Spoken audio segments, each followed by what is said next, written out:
Hello, everyone, and welcome to Police Off the Cuff Real Crime Stories. I'm your host, retired NYPD Sergeant Bill Cannon, a 27-year veteran of the NYPD. Folks, as we follow this investigation and the occurrence that happened in the attempted assassination of former President Donald Trump, we are disturbed by many factors. And of course, we live in a world where we want instant gratification. We want to know the answers instantly. And the nature of investigation is that you don't find out things instantly. It takes the investigative body investigating this case time to uncover facts, circumstances, electronic devices, computers, search warrants, where the person of interest was, their routines, where they work, their interactions. All of those things take lots of time. And the other things that take much more time are perhaps communications that may be encrypted via cell phone, via the computer, via social media. So the searches and getting to the bottom of this, everyone wants to know all of the time, in almost every investigation we uncover, is motive. And it's disturbing to many here that we cannot, or the FBI cannot, so far, find a motive yet. Why did this happen? Is it more nefarious than it looks? It's been raised that this could be a conspiracy. Were there government officials behind this? Were there the deep state behind this? Many people, of course, would love to see Donald Trump out of this race. Would they go to that extent to hire or encourage a 20-year-old, potentially mentally ill former honor student, to be the instrument of Donald Trump's potential death? I'm not suggesting this. I'm just saying this is what's become the narrative, because one of the reasons being is that our government officials have not been transparent with this investigation. Luckily, and I say luckily, we have a free press, and the free press has been doing a pretty damn good job of getting out some facts and circumstances, and surely they've gotten out photos, videos from people that were attending this rally. And that is where we're getting our information right now. And many people find that daunting, because we all feel as American citizens, our government owes us the truth of what happened here. What were the failures? Because the Secret Service is part of the government, are they not? What were the failures that enabled a 20-year-old shooter who works at a nursing home as a dietary aide? How was he able to defeat the Secret Service and got approximately 6 shots off in a rally for a presidential candidate named Donald Trump? What were his motives besides obviously shooting former President Donald Trump? He bought 50 rounds. I believe he is what we would call or refer to as an active shooter. He didn't intend to stop shooting once he succeeded in taking down Donald Trump. I believe he was going to continue to shoot, if not for the Secret Service snipers that did an outstanding job in taking him out.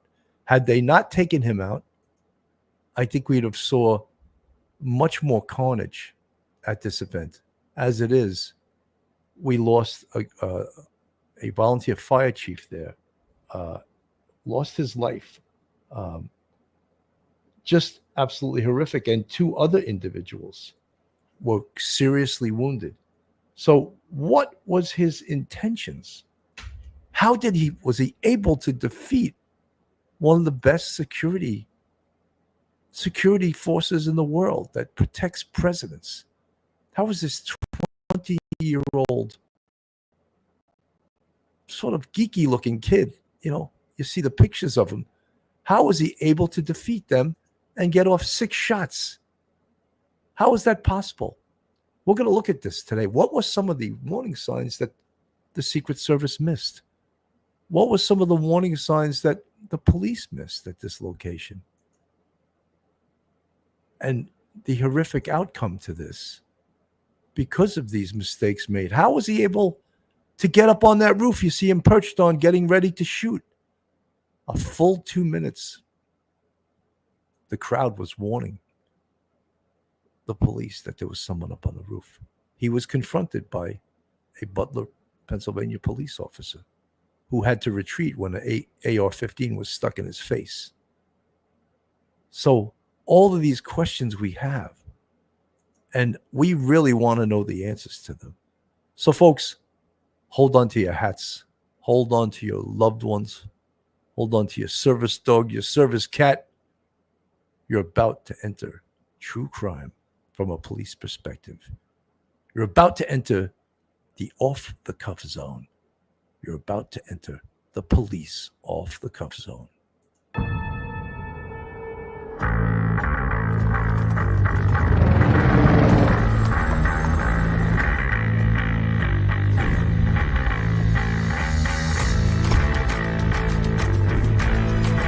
There has to be some common sense. Yes, sir. They have the car stopped at 10th and Ranch, Michael Ryder. We still don't know who pulled the trigger.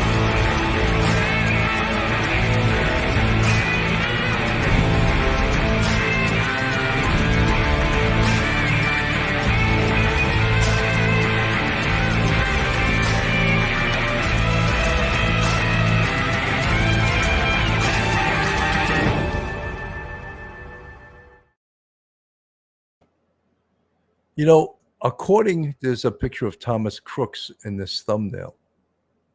The question, did he act alone? And that hasn't been fully answered yet, has it? Because I'm tempted to think that he had help. And why am I saying that? Well, the planning behind this, the fact that he knew how to make IEDs, improvised explosive devices, one that was found in his car, one that was found in his home, and a remote control device to set those off. Were they meant to injure law enforcement, or were they meant just as a distraction so he could take more time shooting? We're learning that he did some recon of the shooting site, both on foot, on a bicycle, and via a drone, to look at the site, to study the site before he did his evil deed that he did. So my question to you is, did he act alone? And why? We're also trying to find out why. What everyone wants to know, of course, is the motive. And the fact that our Secret Service, the director, who's supposed to be interviewed in front of Congress this week coming up, has not come clean, has not told us the failures that occurred and why. And a minute-by-minute breakdown of what occurred and what we know now and what we're trying to find out. We as American citizens expect that. Do they need, as in the assassination of John F. Kennedy, do they need to appoint a Warren Commission to find out if perhaps some government entities were involved in this? And I'm not saying that happened. What I'm saying is that we need to be transparent so that conspiracy theorists don't run wild in this case. But right now, our government is not being transparent. They are not being honest about what occurred. And that's what we want to hear. The FBI is running this investigation. Famously, they don't release a lot of things about their investigation. So hopefully we will find out very soon. According to the New York Times, former honor student to the gunman who tried to kill Donald Trump. Thomas Crooks was a brainy and quiet young man who built computers and won honors at its school, impressing his teachers. Then he became a would-be assassin. For Thomas Crooks, the suburban Pittsburgh nursing home where he served meals and washed dishes for $16 an hour was another solitary corner of a nearly invisible life. He was polite but distant, a former co-worker said, ate lunch alone in the break room, and rarely spoke with anyone. But as Western Pennsylvania geared up last week for the boisterous spectacle of hosting a rally for former President Donald J. Trump, Mr. Crooks approached his bosses with a request. According to law enforcement, he wanted to take Saturday off. He told them he had something important to do. It was one of the few hints to emerge so far that the 20-year-old engineering sciences graduate was planning to become a political assassin. A week after Mr. Crooks opened fire at the rally and was killed by the Secret Service, his ideology and motives remain a vexing question for investigators and the people who crossed paths with him. In dozens of interviews, former classmates, teachers, and neighbors said they still could not square their memories of Mr. Crooks, an awkward, intelligent teenager who liked to tinker with computers and spent his weekends playing video games with the image of the stringy-head gunman at the rally armed with his father's AR-15 style rifle as he clambered onto a rooftop and took aim at the former president. Mr. Trump suffered an injury to his ear and 3 spectators were wounded, one of them fatally. That's where I'm struggling. I've looked at horrific pictures of an individual that I stood 6 inches away from, shaking his hand, calling on him in class, said Xavier Harmon, who saw Mr. Crooks almost daily in the computer technology class he taught at a technical school. Many of the young men who have attacked schools, movie theaters, supermarkets, and churches in recent years deliberately or unintentionally hinted at their rage, violent fantasies, or plans well before their attacks, a phenomenon that researchers call leakage. Investigators have uncovered what now could be seen as concerning signs. The gunman's phone showed that he had possibly read news stories about the teenage school shooter who killed 4 students at Oxford High School in Michigan. Mr. Crooks received multiple packages, including several that were marked hazardous material over the past several months. He looked up major depressive disorder on a cell phone later found at his house. He also searched a bipartisan roster of political figures, including Mr. Trump, President Biden, and Attorney General Merrick Garland. FBI officials told members of Congress. He also looked up both the dates of Mr. Trump's July 13th rally in Butler, PA, as well as the Democratic National Convention in Chicago. And in the last new detail to emerge, federal law enforcement officials said on Friday that they believe Mr. Crooks flew a small drone over the rally grounds on the day of the shooting in what might have been an attempt to surveil the scene. But investigators have not found any evidence that Mr. Crooks had strong political beliefs or an ideological motivation. So concerning, right? It's sounding like, a profile of an active shooter, a loner, right? Sort of geeky, bullied. That comes on later in the article by the New York Times that he was bullied. And if we remember, well, one of the most infamous active shooters was 2 of them, was Harris and Klebold, Columbine in Colorado, where they were bullied and they came back to the school armed to the teeth and killed numerous students and teachers. Also had made pipe bombs. So I think when they look into the background and they look into the mentality of Thomas Crooks, they're going to find some of these constants, that he was bullied, that he was sort of a geeky guy. But right now they're finding no ideology, no ideological reasons that he did this. Again, we go back. Did he act alone? Did this 20-year-old, almost young boy-looking shooter, as many of them are, did he act alone? Or did he have help? And I'm not saying specifically physical help on the ground, but was he coached?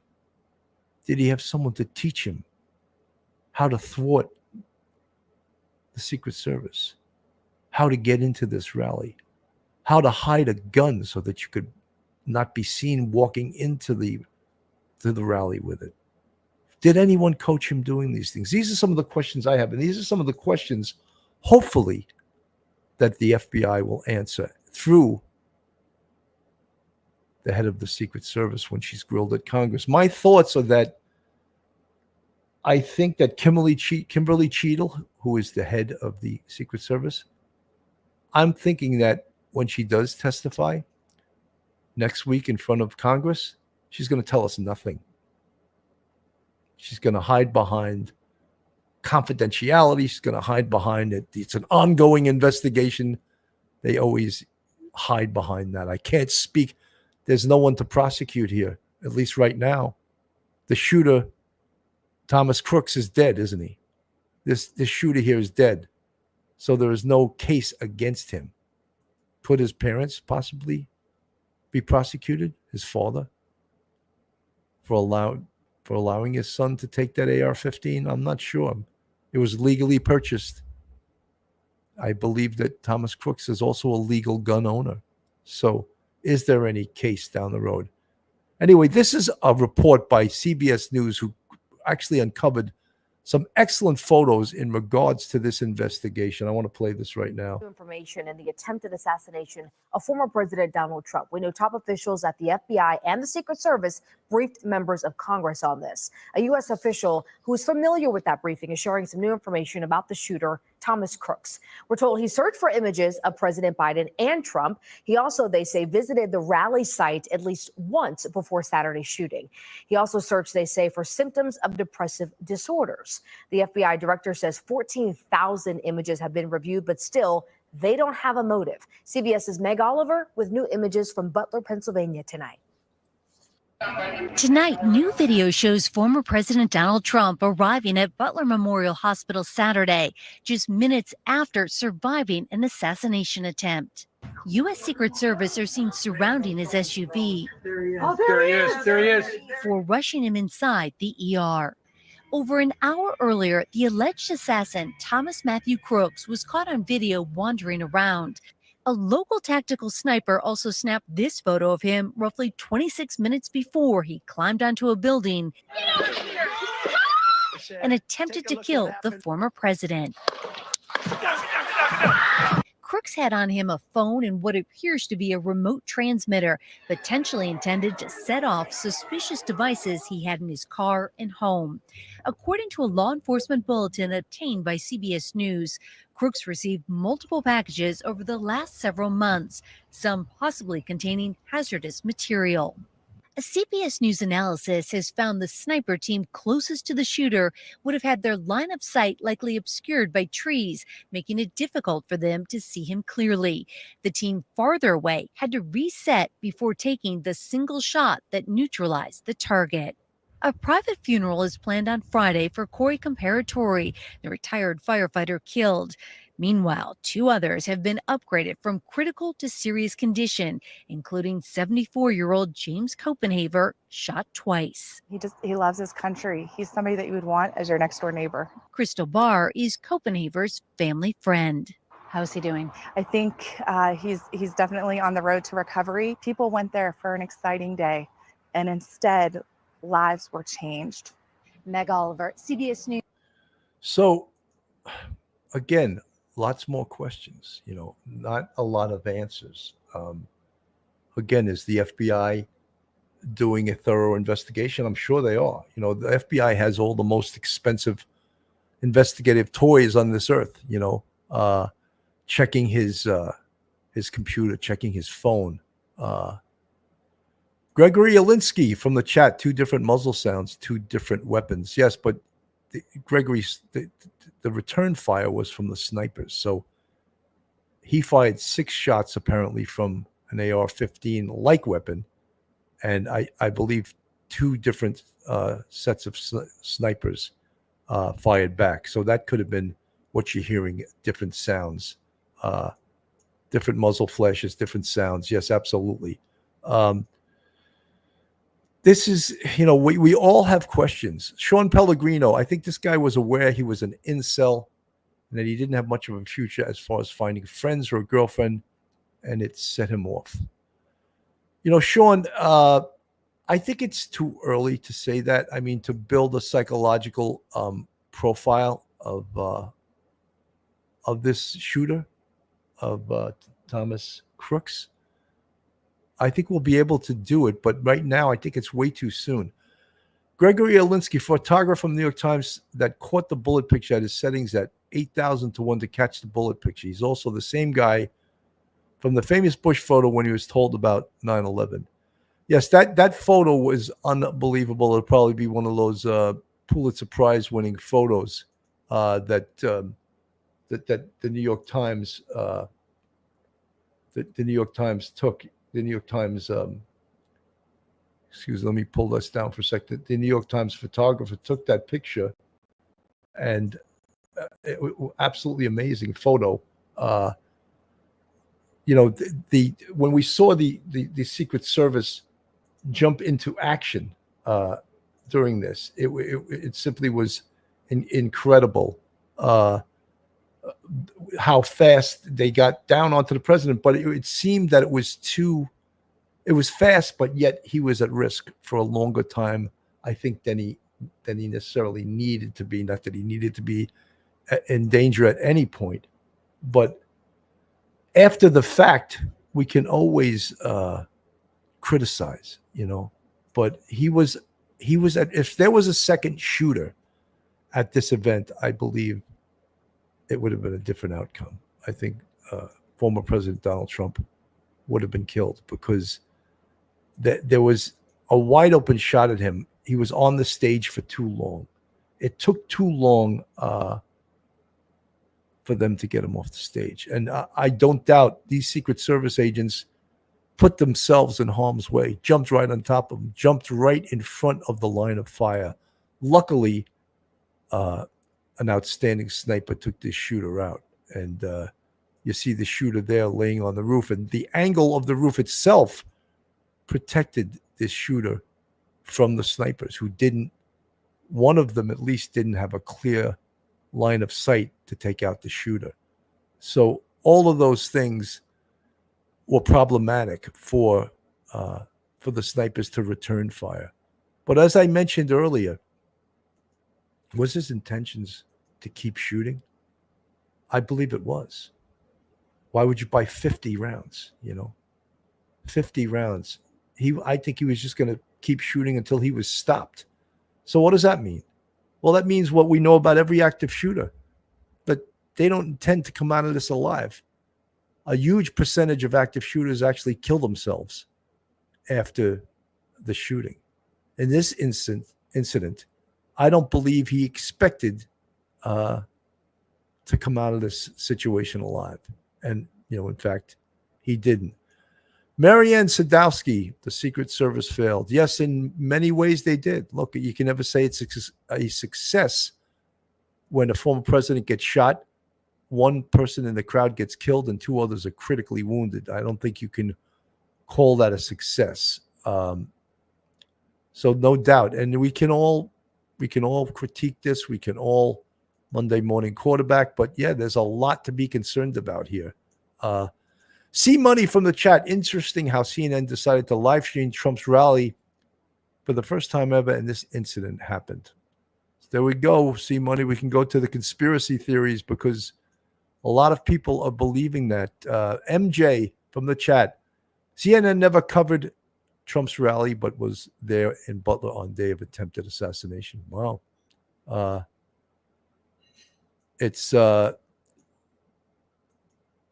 the classic one. Not all of the people in blue suits were Secret Service. That's been reported for your information. Well, look, there's also police. There's local police in the blue suits. Did they hire out private security to enhance the security at this event? That remains to be seen. Look, all of the information that we're receiving by the by the media. Actually, let me read this from the chat first. Blue Lazarou, I can't understand how he got there unaddressed by any of the protectors. Look, all of the information that we're receiving by the mainstream media, although outstanding in its nature, it's not coming from the official source, which in this instance, in the investigation, the source will be the FBI. And until we receive that information, the information that we're receiving from the mainstream media is what they've uncovered. And many of the mainstream media have their own private investigators that find out things for them and report it to the reporters, who in turn report it to us. Patty Martin from the chat, why did Director Cheadle show up at the RNC? Well, I think because that's also a big security event. The Secret Service is involved in that. She probably should show her face. And I think that was probably sending a message that, I'm still going to be around. I'm still the director of the Secret Service. So I'm conjecturing, I think that's the reason.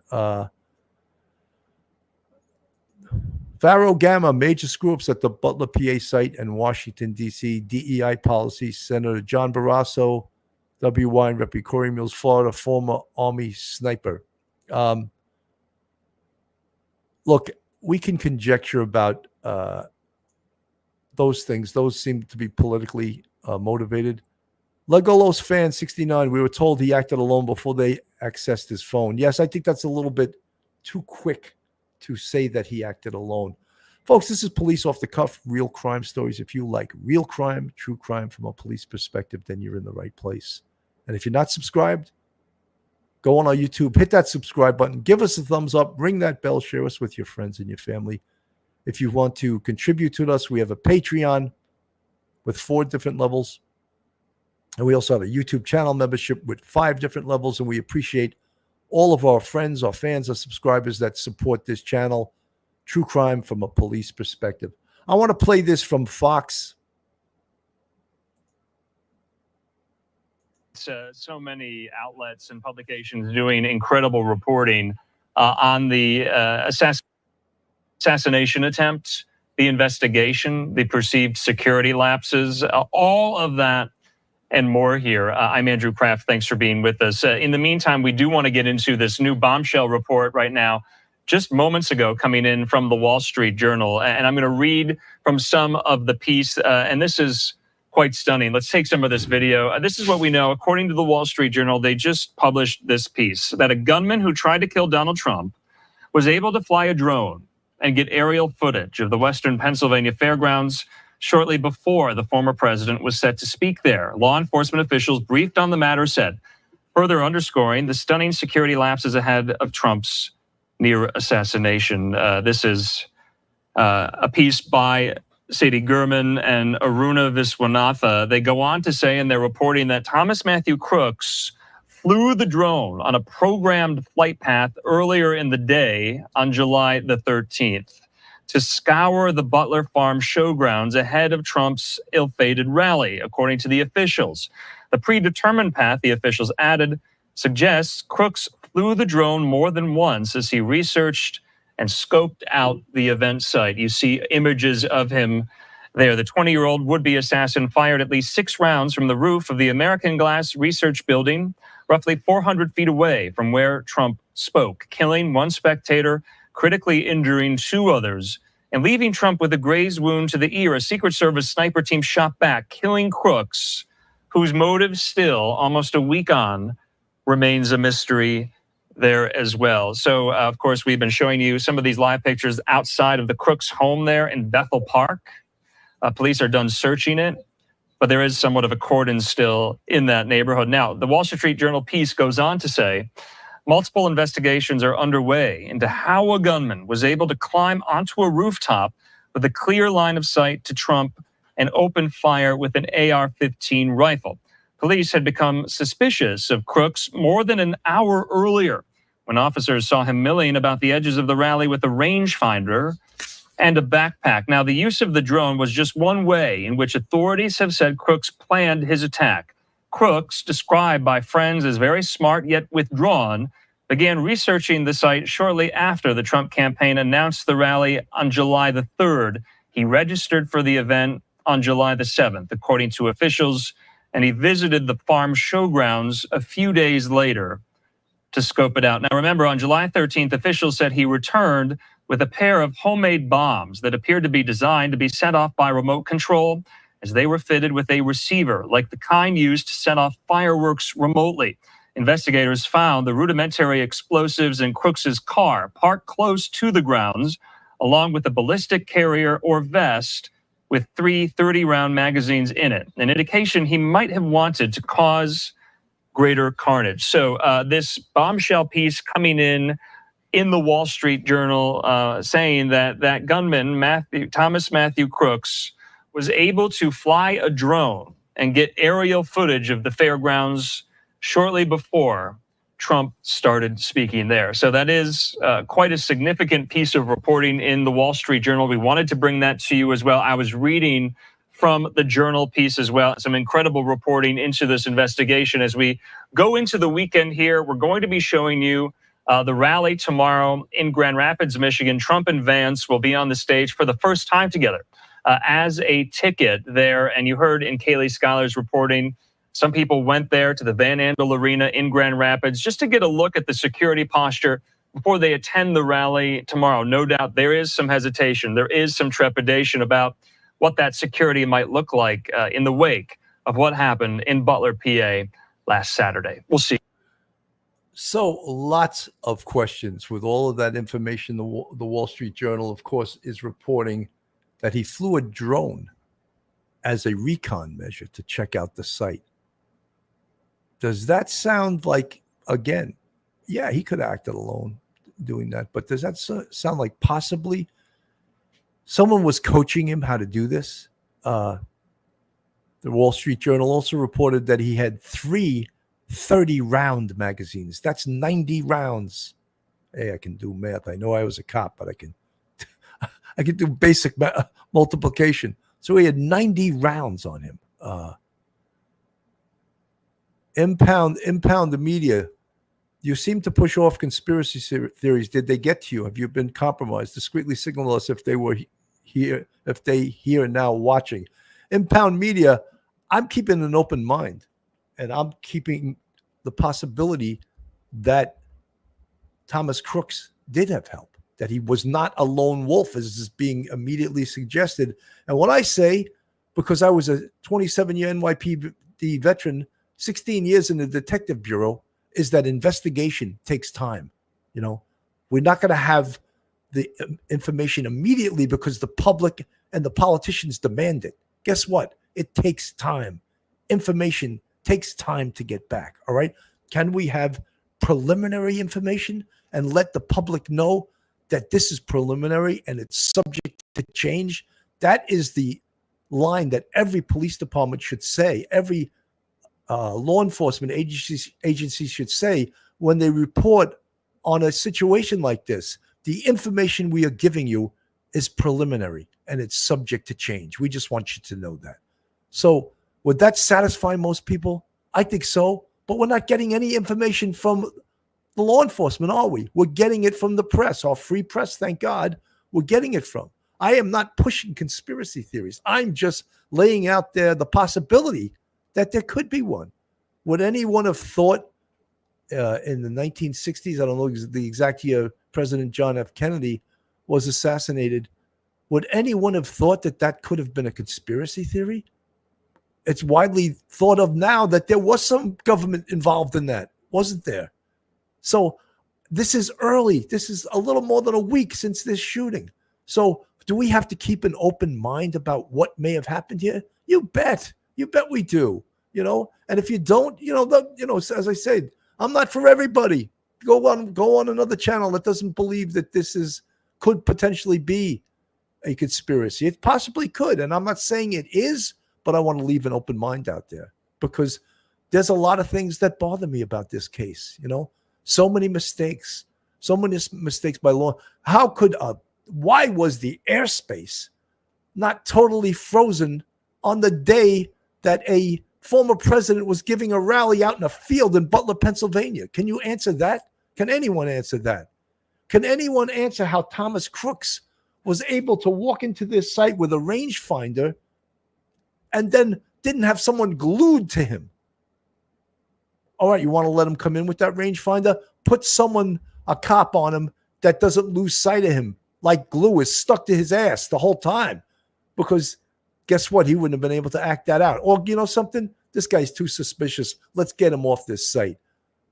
Or better yet, we can't let Trump take that stage till we figure out what the hell this guy is, what he's doing, you know. But they did. All of those mistakes, in fact, happened. So are we thinking that the Secret Service did this on purpose? I'm certainly not.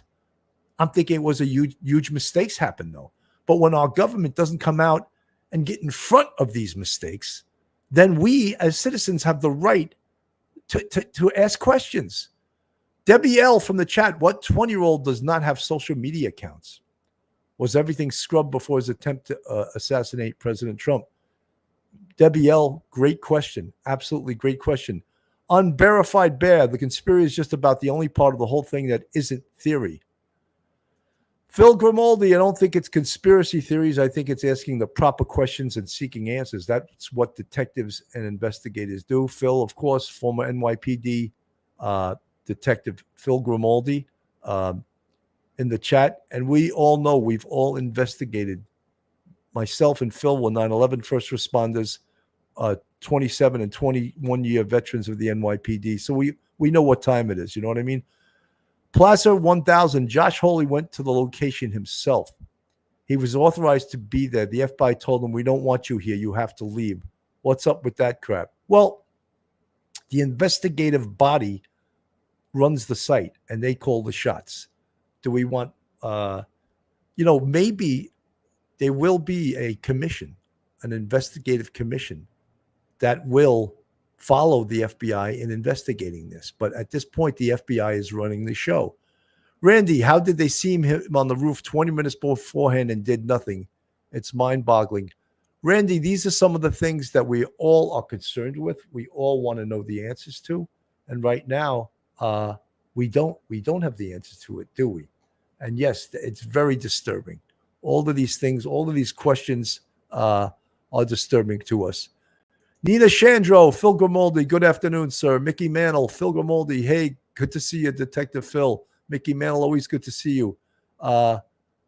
Spin Doctor, PBA endorsed Trump. I don't know if they did or not. I'm not a member of the PBA. Nina Marquez, they cannot investigate themselves. Well, Nina, the FBI wasn't the ones that were supposed to be protecting former President Trump and this rally. It was the Secret Service. So we can all say that, well, not all, but if you don't trust the FBI, who is the investigative body that we can trust at this point? Jits Jelly, why no bulletproof glass surrounding Trump? Obama always was surrounded by protective glass during his campaign and presidency. You know, Trump likes to give these rallies, and he likes to be out in the open with his people, with his fans, you know, with his Katerina Frodlova. I just missed you. There we go. The same FBI who raided Mar-a-Lago. Look, there's a lot of things we can draw our attention to. We could say that it's unfair, that we don't trust this, we don't trust that. But you know, who's going to be investigating this. It's going to be the FBI. And if we don't like their conclusions, certainly there could be more investigators or an investigative body down the road that looks into this. That, you know, as I said earlier on, when President John F. Kennedy was assassinated, they weren't happy with the investigation. So they established a commission known as the Warren Commission.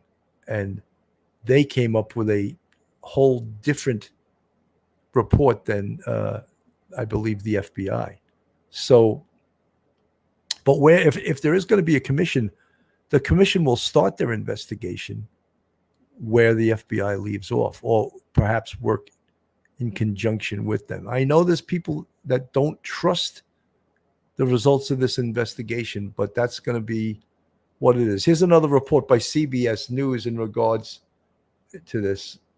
Gathered Friday for the funeral of the firefighter who was killed during the assassination attempt on former President Donald Trump last Saturday. Corey Comparator was laid to rest at an emotional service in Buffalo Township, Pennsylvania, where he had served as its fire chief. Law enforcement joined the funeral procession while residents waved flags in his honor. Meanwhile, federal authorities are still investigating the events that led up to the shooting. The Secret Service is facing significant criticism for its failure to prevent the tragedy, with its director heading to Capitol Hill next week for questioning. And Anna Schechter joins us now. She's CBS News' senior coordinating producer for crime and public safety. Anna, Secret Service Director Kimberly Cheadle is going to be in the hot seat when she goes to Capitol Hill before the House Oversight Committee on Monday. What can we expect from this? There is so much anger and so much rage even that we've seen in some of these videos where particularly Republican lawmakers approached her at the RNC and filmed themselves saying, we want accountability, we want answers, how could you let this happen? So I think it's going to be a very fiery hearing on Monday with really tough questions. So far, her bosses are supporting her, but this is a very, very tense time for the Secret Service. And meanwhile, everybody is looking at what went wrong, and the CBS News Confirmed team has been analyzing the events that led up to Saturday's shooting. Can you break down for us what happened here? So we've created a graphic, and the CBS News Confirmed team has done an incredible job mapping out the location of the shooter with respect to these two Secret Service snipers. In one case, we saw that there was actually a tree that probably made it difficult for the closer sniper team to take the shot. It was actually, we believe, the other sniper team that took the shot. But we also know in this graph, if you look to the lower right-hand side of your screen, you'll see that's where the local tactical team was stationed on the second floor. That's outside of that is outside the perimeter. Exactly. Outside the perimeter, the secured perimeter that the Secret Service had control of. We also know that Secret Service in the middle of the day around 1:30 p.m. met with the local sniper. So they knew this was the plan. They were supposed to be on that second floor, looking out through windows, trained on the rally crowd, looking for suspicious people. And in fact, it was the sniper who noticed a suspicious person, noticed the shooter, took a photo of him. And when he pulled out a rangefinder, that's when he did radio out. There is a suspicious individual with a rangefinder. The key thing, though, he didn't radio. He did not know that he had a gun. So to me, that's where this investigation is going. How did he get a gun? But he was looking through a scope at that point, right? He was looking through a scope, but they didn't see that he had a gun. So it was alarming. They were worried. They were radioing out. They actually pulled back some local police officers who were working traffic to come and help. That's when we had the two officers go. One hoisted the other up. He was hanging on by the roof, made eye contact with the shooter. The shooter trained the rifle on him. He fell back and actually got injured. And at that point, that's when the first time that there was a radio message that the shooter actually had a gun. Was the gun stored on the roof? Was it stored somewhere else in the building? These are big questions that still are unanswered in this investigation. And we appreciate you continuing to ask for those answers. So, again, we're getting information from the press. And thank God we're getting information from the press, because we're not getting it from our elected officials. But does this mean that what the press is reporting us is gospel? Is that the absolute truth? No. It's what others have been reporting to them, and perhaps results of interviews, perhaps maybe some Butler police officers are talking on the condition of anonymity about some of the things, because their job, it seemed to be, was traffic control and things like that. And when this went down, it seemed like some from, again, and this is reported by the media, some from the Secret Service were pointing fingers at them, that they failed. And I don't think the police in Butler, Pennsylvania are having it. You know, they're going to speak off the record. Mary Michael in the chat, I'm doing some shopping and a woman stopped so I could walk past. Would you believe she had a British flag decal on her car? I pointed to it and gave her a thumbs up. She smiled and gave me a thumbs up. What a very nice story. Violet Lotus, I do not trust you. Man, you guys in the chat don't trust anybody, but that's good. That's probably good. Check out the audio analysis. 2 different guns used. Okay, but how design rhythm? How do you know that the 2 different guns weren't the sniper's guns and the shooter's guns? How do we know that? The shots were fired, and allegedly Thomas Crooks fired 6 shots. All right. Do we know how many return shots were fired by the snipers? I don't know. I don't know if we know that yet. And that's what we need to find out from the official investigative report from our government officials. And that's what we're not getting. And that's why all of these different stories are coming up, all of these different theories, is because we're not getting it from the horse's mouth. We're not getting the information from the horse's mouth. Folks, if you're not subscribed to us, go on our YouTube, hit that subscribe button if you like true crime from a police perspective. And it's free to subscribe. Just hit the subscribe button, hit the like button, share us with your friends and your family. And if you want to contribute, we have a Patreon with 4 different levels, and we also have a YouTube channel membership with Cannon, 5 different levels. We appreciate all our fans and our subscribers.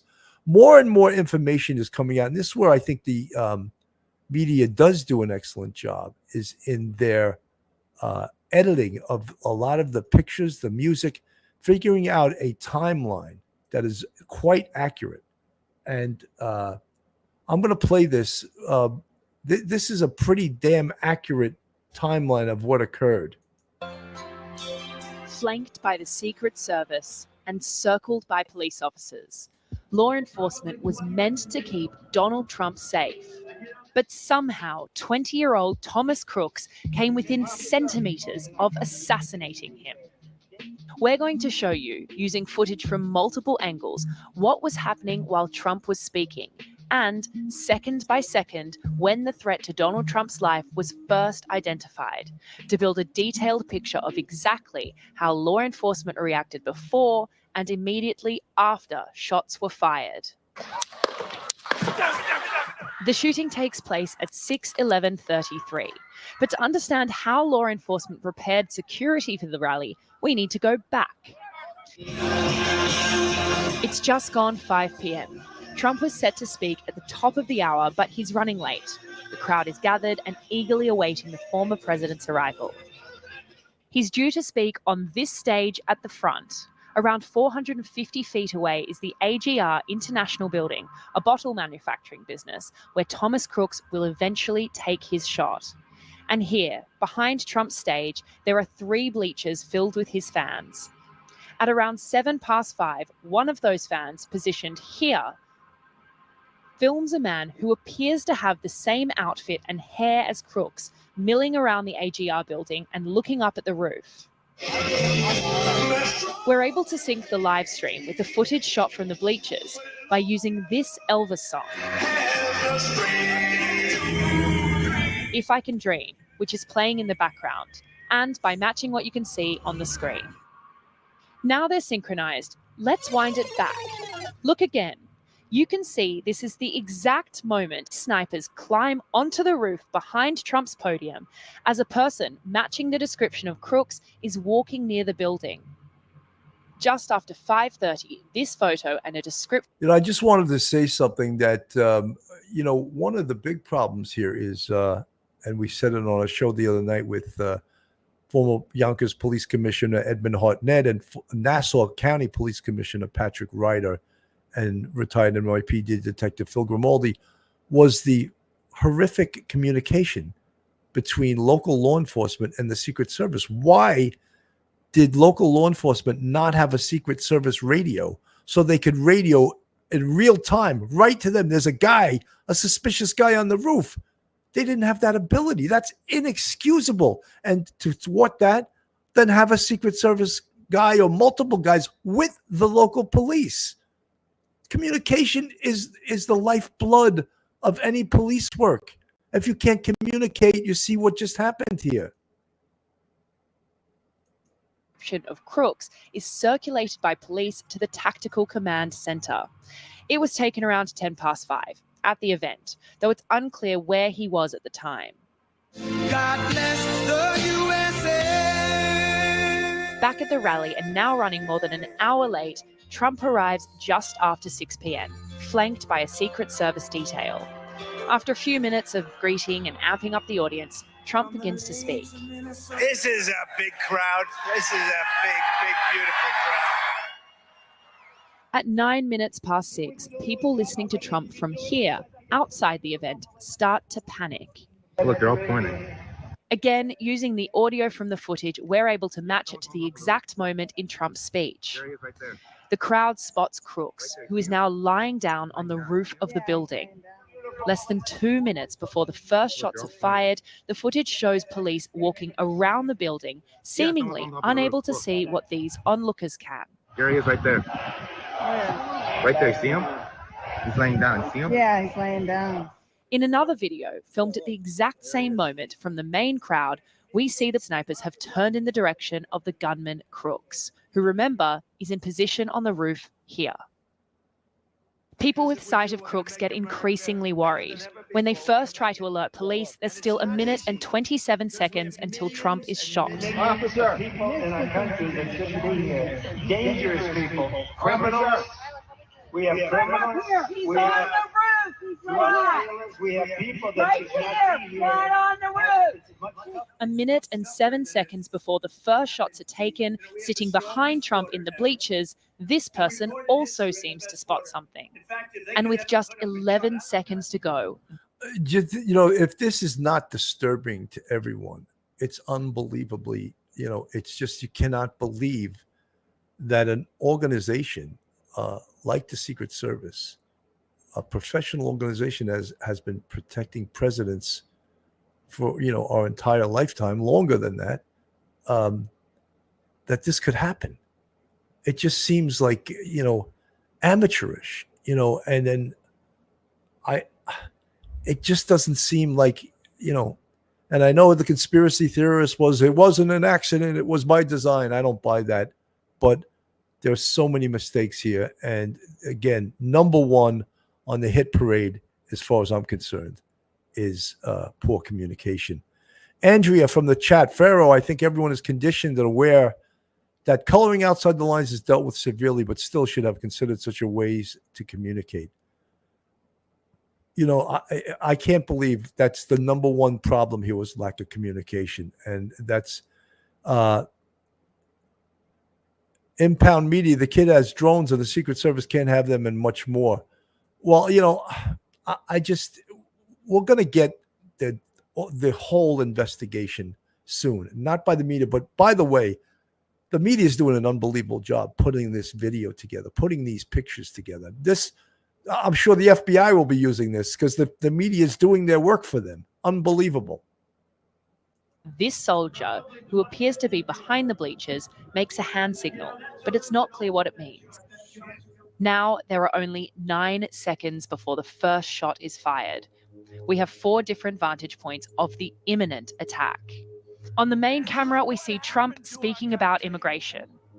From a second angle, filmed from the bleachers behind Trump, we see a Secret Service officer tell a photographer to move.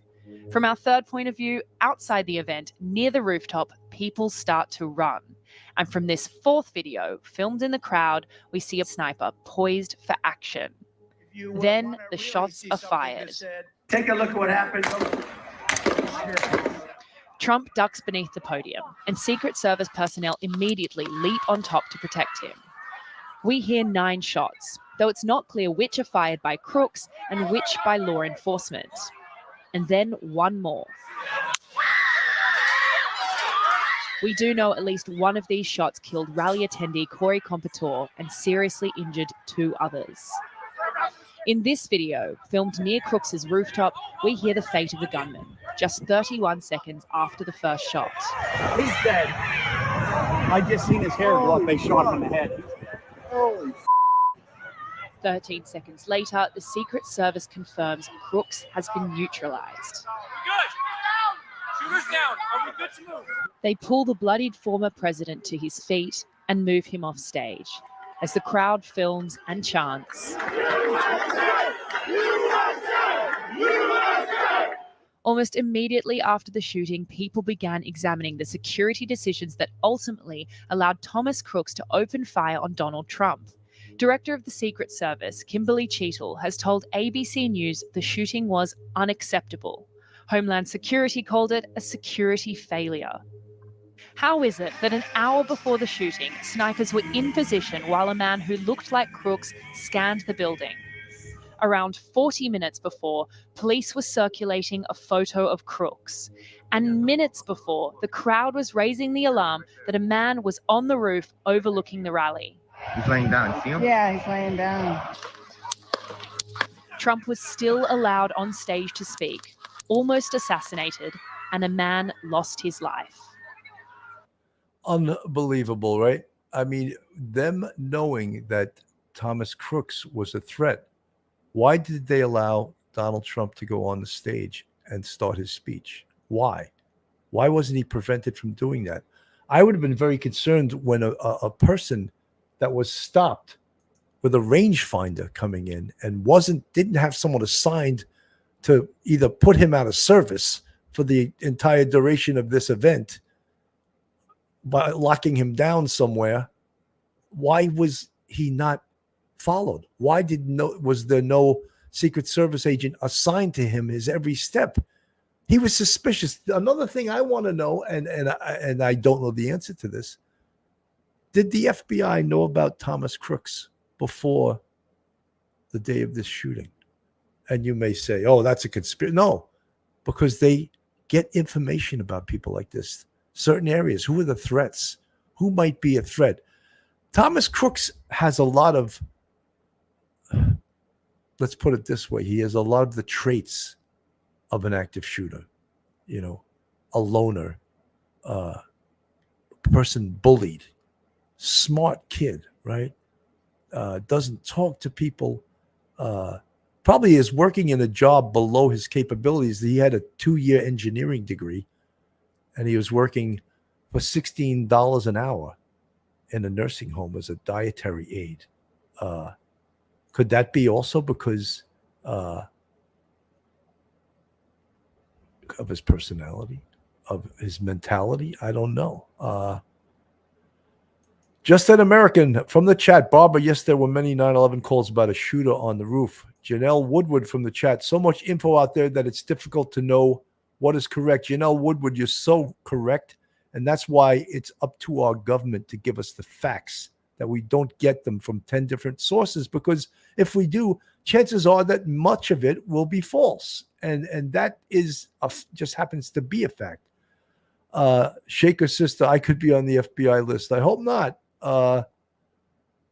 Well, you know, I can't read some of the alleged, I want to ask people in the chat, and this is very simple. If you think that Thomas Crooks, the shooter, 100% acted alone, I want you to put a 1 in the chat. If you think the active shooter, Thomas Crooks, had help, and maybe not physical help on the day of it, but coaching and people outside, perhaps even financed him, put a 2 in the chat. I just want to say, it seems that our chat is sort of conflicted in regards to how they feel about this. And I'm seeing a lot of 2s. I'm seeing a lot of 2s that people aren't believing that he did this by himself, that he perhaps had help. And I think that, look, it's too early in the investigation to say that this person on the screen did not have help, that he acted totally alone. I think it's way too early to say that, because as I said to everyone early on, that investigation takes time, and there hasn't been enough time that's passed yet for the FBI to have come up with a clear, concise conclusion to what has happened here. And when they do, hopefully our government will put it out there. Bo Peep, BlackRock, yes, there's supposedly some interaction with that. But again, I want to get that from the horse's mouth. I think most of the people in that little poll, Proverbs Proverbs 31 underscore 25. She votes 2. So I think that many of you guys think that Thomas Crooks had help. He did not act alone. Tiffany Knox, how are you? Hi, Bill. How are you? Good to see you. You know, the New York Times put out a pretty good, I'm going to play this. This is very short. I think it's only about a few minutes long, but I want to play this. This is pretty well done. On top of the roof. Look. There he is right there. There were early warnings to police. A Secret Service sniper team abruptly changing position. A sudden panic. And then, Take a look at what happened. multiple gunshots fired at the former president. A bullet passing right by his head. One person was killed. 2 more were injured. How could such a brazen assault occur at a rally protected by the Secret Service and several other law enforcement agencies? To piece together what happened second by second, the New York Times reviewed dozens of videos and photos and examined audio from the rally. Our analysis shows how a clear threat emerged minutes before the shooting, Right here, right on the roof. and how law enforcement failed to protect the former president Take a look at what happened. and those who came to see him. Someone is shooting at the Trump rally.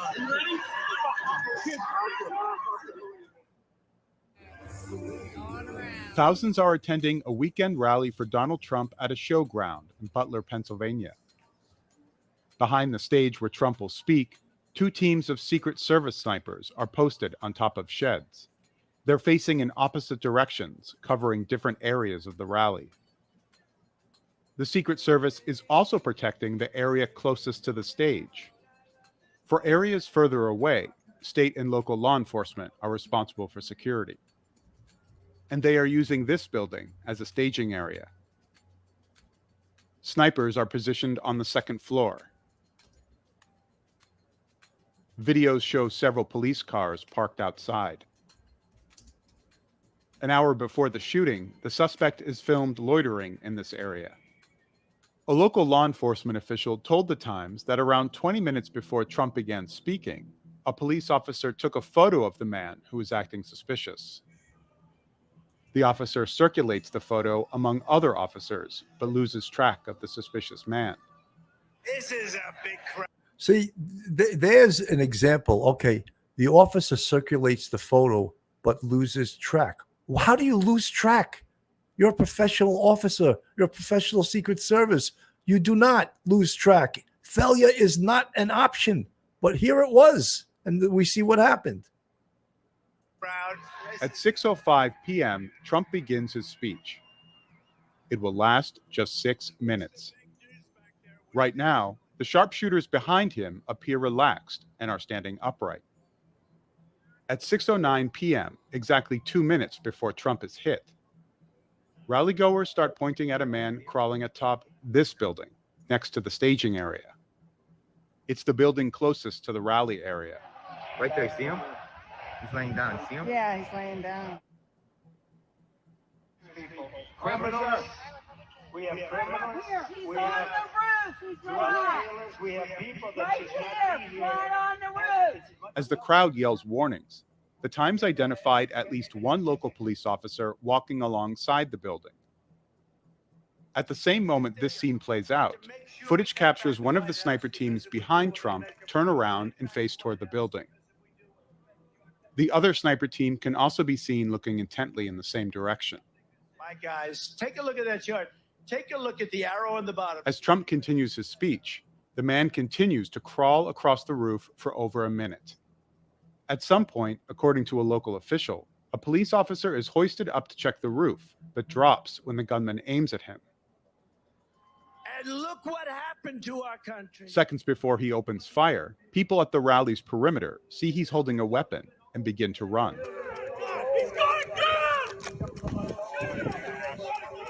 One of the snipers drops his binoculars. You know, if that is not that you've seen that he has a gun, someone's screaming he has a gun, that is real disturbing, you know. And the fact that it's the people in the crowd that see it and not the police or law enforcement. It took law enforcement longer than it should have for them to know. And this is extremely scary, extremely scary. The other grabs his gun. Within seconds, 3 shots ring out, Take a look at what happened. followed by a volley of several more. Video analysis shows the first bullet hitting the bleachers to the right of the stage. Trump is hit. Secret Service agents swarm him.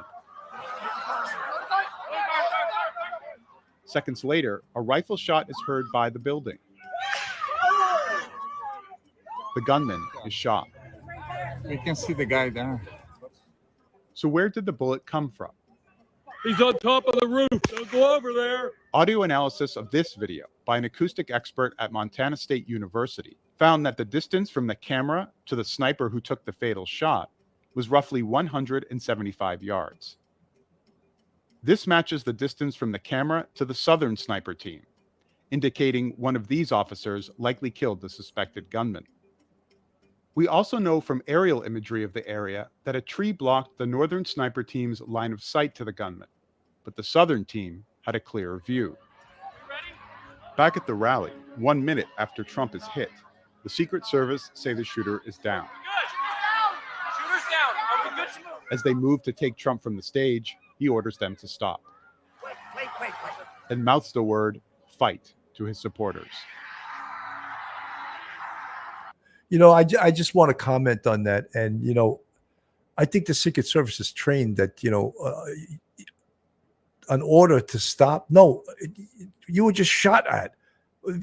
We supersede all your orders, Mr. Former President, because our job is to get you off this stage alive. If there was a second shooter, Trump would have been toast.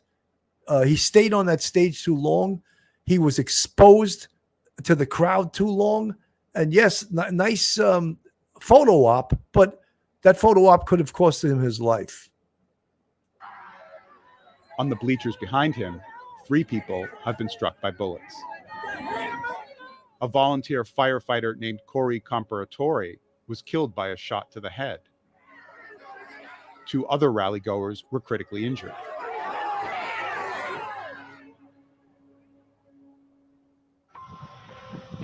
A federal investigation has been opened into security failures at the rally, and there are still many unanswered questions about the gunman's motives and movements before the shooting. But our analysis raises another question, one the Secret Service wouldn't comment on. Why the former president was allowed to remain on stage when the threat had emerged minutes before the attempt on his life.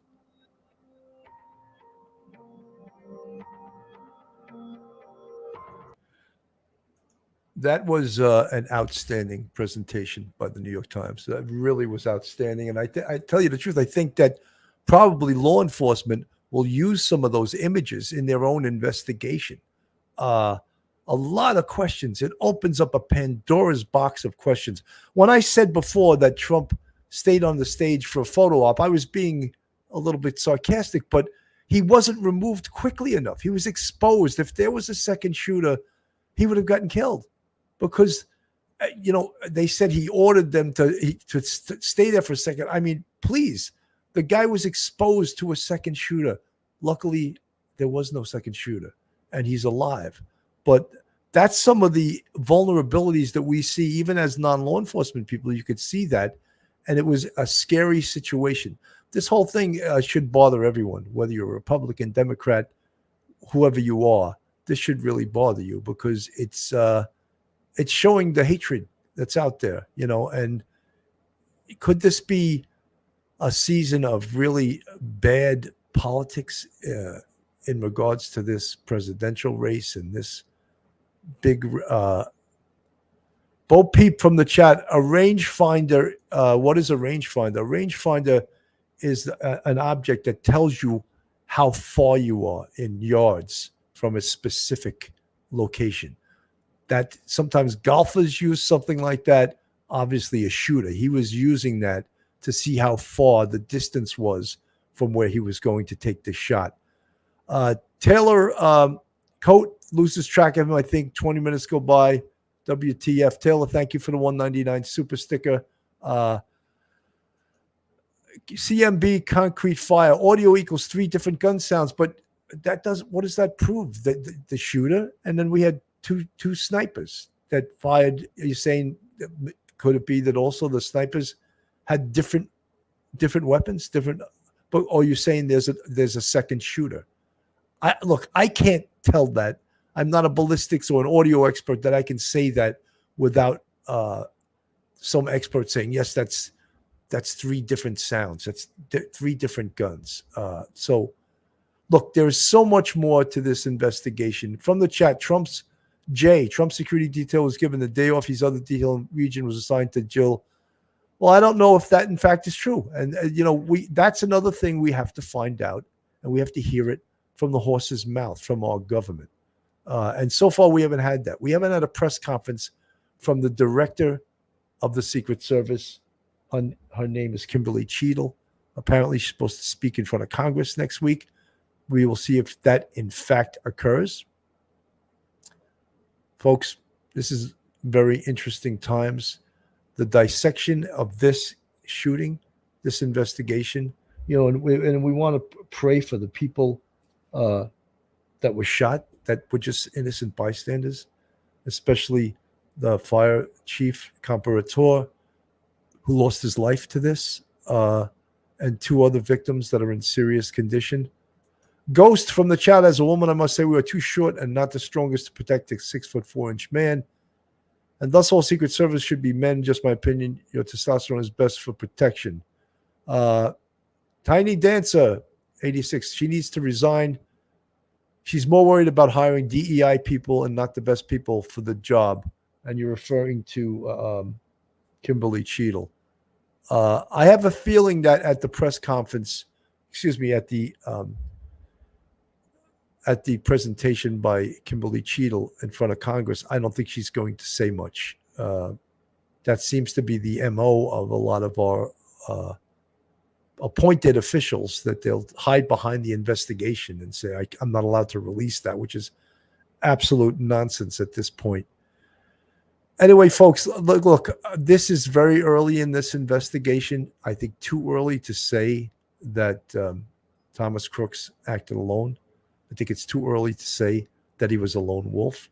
I think there's a lot of facts and circumstances yet to come out, and we will all anxiously be awaiting the real investigation to come out. And I see many of you in the chat don't trust the FBI, and I can understand that. But that's who is going to conduct this investigation. So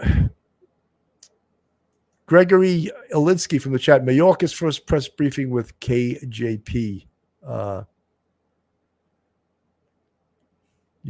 Tiny Dancer from the chat, 110% agree. Alta Mason from the chat, we'll never know what happened. Well, I see now it backtracking, a lot of covering up, blame throwing. Unfortunately, we're going to see a lot of that, but I'm hoping that we will at some point get the truth. Carol Grayson, thank you so much for all you do, for being a moderator on this channel. History genealogy, I trust Bill more than the higher-ups on other channels for sure. More experience. History genealogy, Cynthia, thank you so much for that. Sherry Wilson, nope, Bill, I trust no government officials to tell the truth. This is where we are in 2024. Legolas fan 69. Yup, a lot of similarities to how Steve Paddock, we are told there's no motive in his past, is being kept quiet. All you people from the chat, I want to thank everyone for tuning in today.